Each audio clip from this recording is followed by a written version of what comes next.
हरि ओम।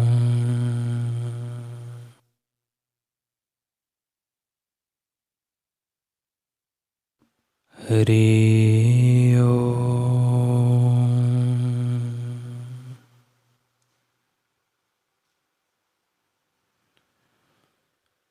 हरि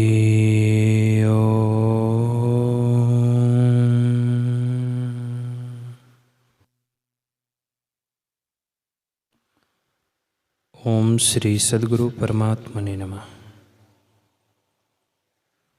श्री योग वशिष्ठ महारामायण।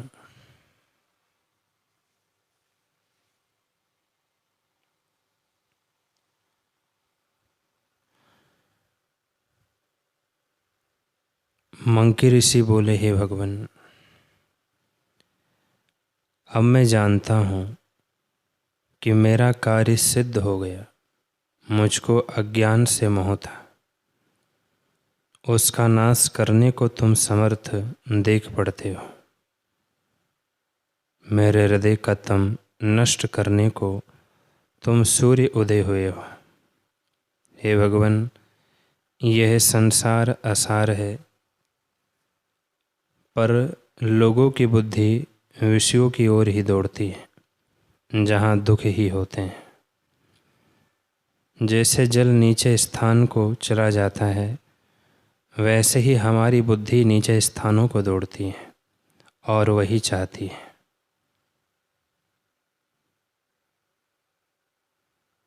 हे भगवान, जितने भोग हैं उनको मैंने भोगा है, परंतु शांति न पाई, बल्कि उल्टी तृष्णा बढ़ती गई।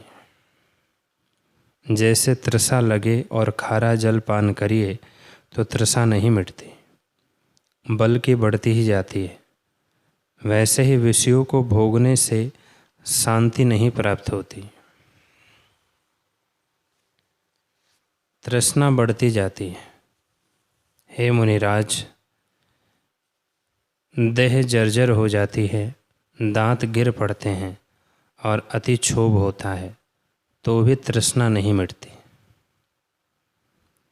अब मैं दुख चाहता हूँ, सुख नहीं चाहता, क्योंकि संसार के जितने सुख हैं उनका परिणाम दुख है। जो प्रथम दुख है उनका परिणाम सुख है। इसी से दुख चाहता हूँ, संसार के सुख नहीं चाहता। हे भगवान, अपनी वासना ही दुखदायक है।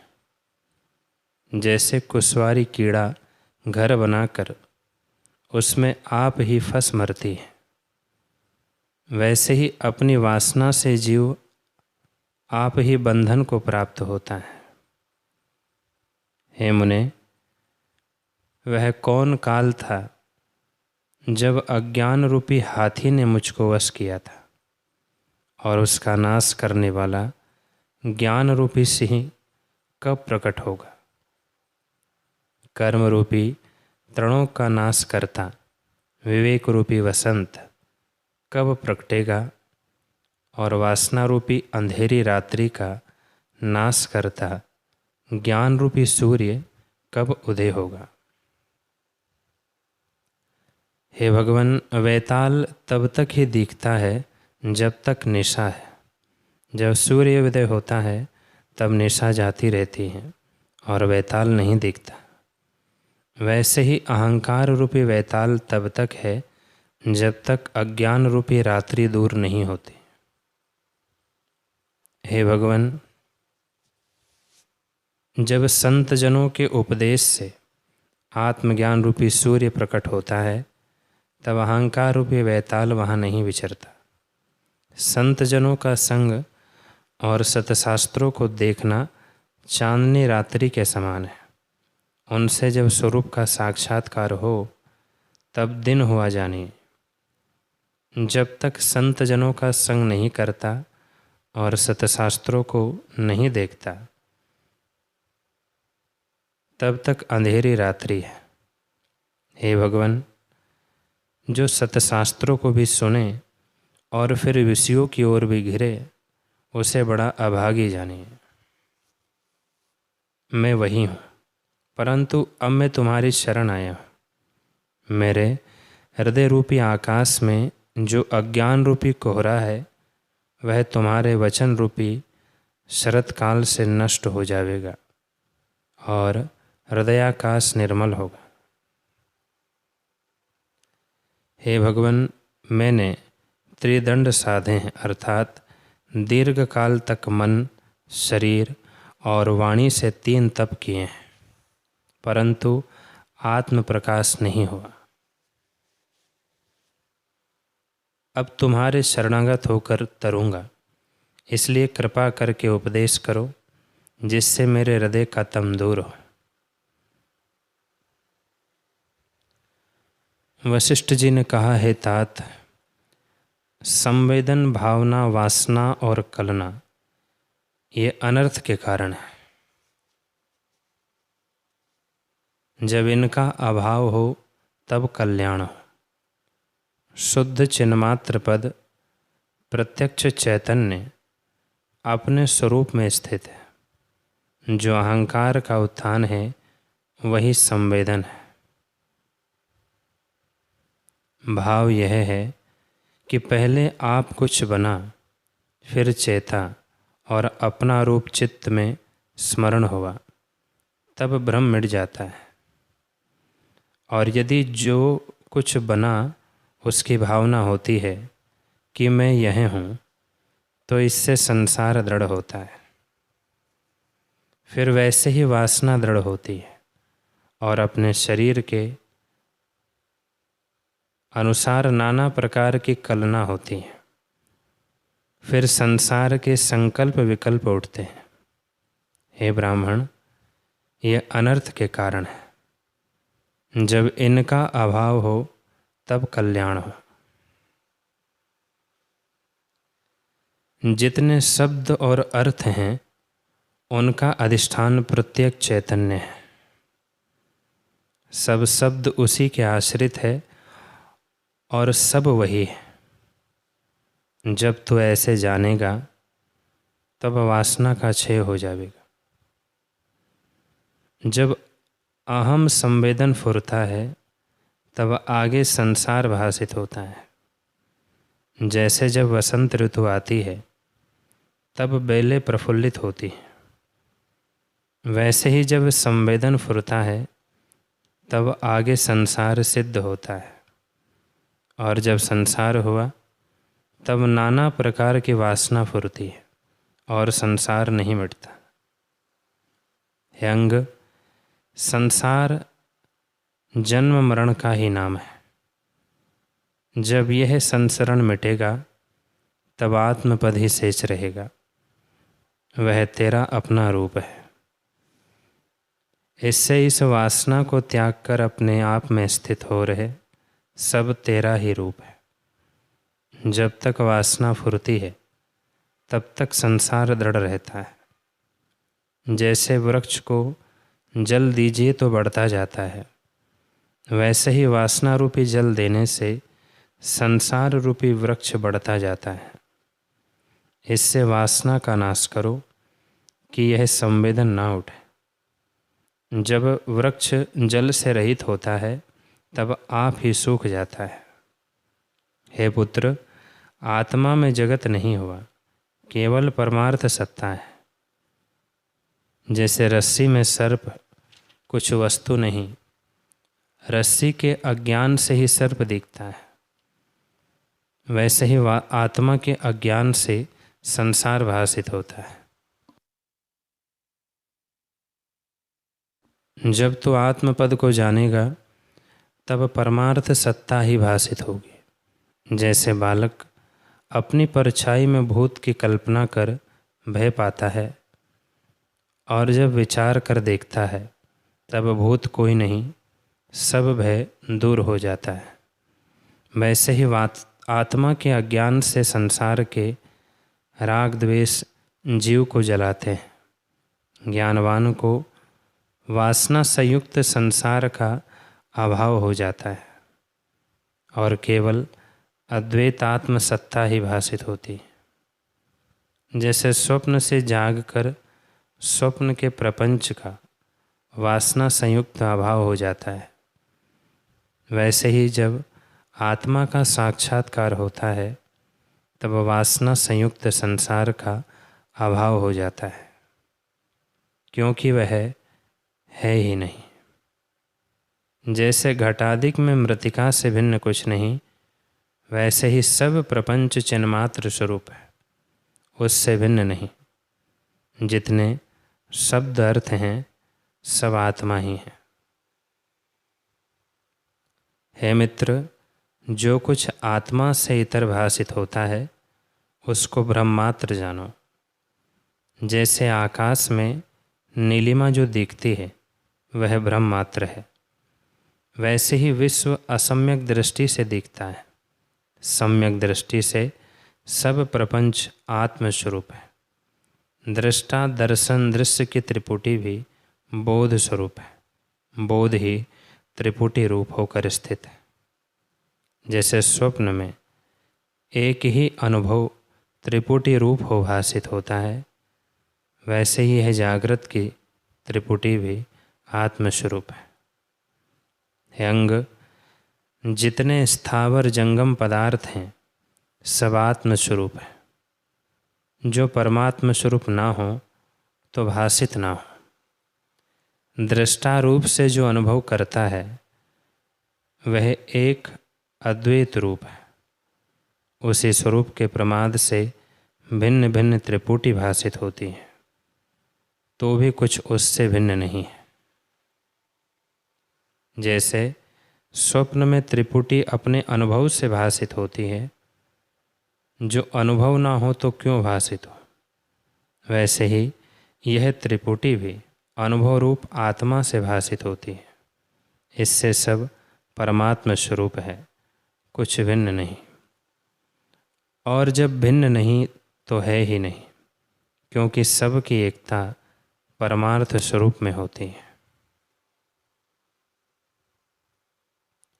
हे ऋषिवर, सजातीय वस्तु मिल जाती है।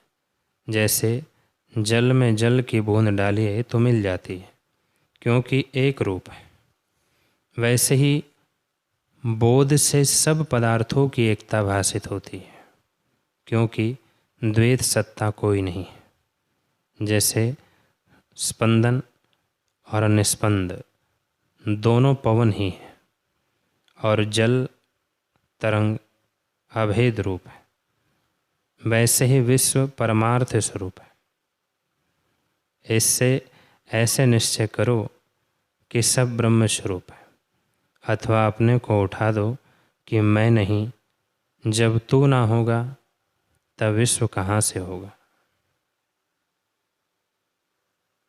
हे मंकी ऋषि, प्रथम जो अहम होता है तो पीछे ममत्व भी होता है। इसलिए जो अहम ही ना रहेगा तो ममत्व कहाँ रहेगा। इस अहम का होना ही बंधन है, और इसके अभाव का नाम मुक्ति है। हे मित्र, इस युक्ति में क्या यत्न करना है। यह तो अपने अधीन है कि सोचे मैं नहीं हूँ। जब अहंकार को निवृत्त किया तब शेष वही रहेगा जो सबका परमार्थ रूप है, उसी को ब्रह्म कहते हैं। हे मुनीश्वर, जब अहंकार उत्पन्न होता है तब नाना प्रकार की वासना होती है, और उन वासनाओं के अनुसार जीव अनेक जन्म पाता है, जो वर्णन नहीं किया जा सकते।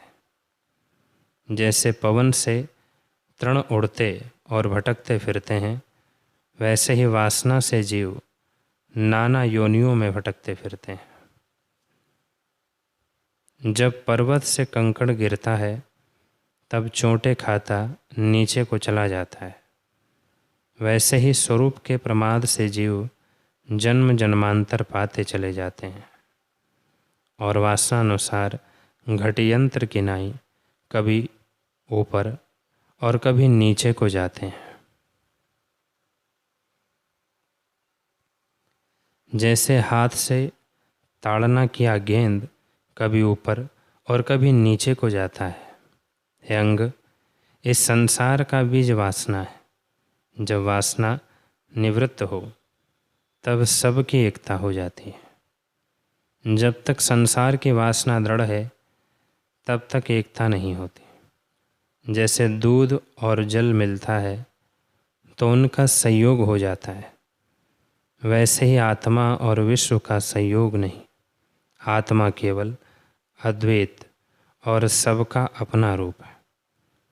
जैसे मृत्तिका ही घटाधिक रूप भासित होती है, वैसे ही आत्मसत्ता ही जगत रूप होकर भासित होती है। इससे आत्मा से भिन्न कुछ वस्तु नहीं। हे साधो, आत्मा और दृश्य का काष्ठ और लाख का जैसा अथवा घट और आकाश का जैसा संयोग नहीं है, क्योंकि आत्मा अद्वैत है और सब दृश्य बोध मात्र है। हे साधो, जो जड़ है वह चैतन्य नहीं होता और चैतन्य जड़ नहीं होता। इससे ना कोई जड़ है ना चैतन्य। चैतन्य आत्मा ही भावना से जड़ दृश्य होकर भासित होता है और उसके बोध से एक अद्वैत रूप हो जाता है, तो जानता है कि सब वही है, भिन्न कुछ नहीं। हे मित्र, अज्ञान से नाना प्रकार का विश्व भासित होता है। जैसे मेघ की वर्षा से नाना प्रकार के बीज उग आते हैं, वैसे ही अहम रूपी बीज से संसार रूपी वृक्ष वासना द्वारा उगता है। जब अहंकार रूपी बीज नष्ट हो तब संसार रूपी वृक्ष नष्ट हो जाएगा। हे अंग, जैसे वानर चपलता करता है, वैसे ही आत्म तत्व से विमुख अहंकार रूपी वानर वासना से चपलता करता है। जैसे गेंद हाथ के प्रहार से नीचे और ऊपर उछलता है, वैसे ही जीव वासना से जन्मांतरों में भटकता फिरता है। कभी स्वर्ग, कभी पाताल और कभी भूलोक में आता है, स्थिर कभी नहीं होता। इससे वासना को त्याग कर आत्मपद में स्थित हो रहो। हे तात, यह संसार रात्रि की मंजिल है, देखते देखते नष्ट हो जाती है। इसको देखकर इसमें प्रीति करना और इसे सत्य जानना ही अनर्थ है। इससे संसार को त्याग कर आत्मपद में स्थित हो रहो। चित्त की वृत्ति जो संसरण करती है, इसी का नाम संसार है।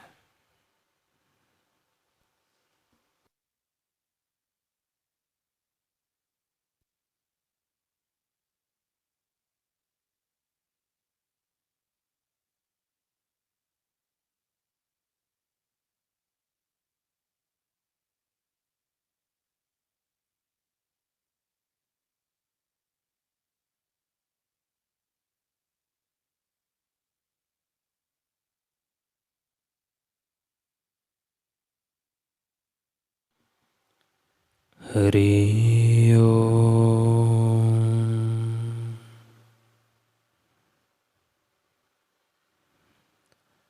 हरि ओम। ओम पूर्णमदः पूर्णमिदं पूर्णात् पूर्णमुदच्यते पूर्णस्य पूर्णमादाय पूर्णमेवावशिष्यते। ओम शांति शांति शांति। श्री सद्गुरुदेव भगवान की जय।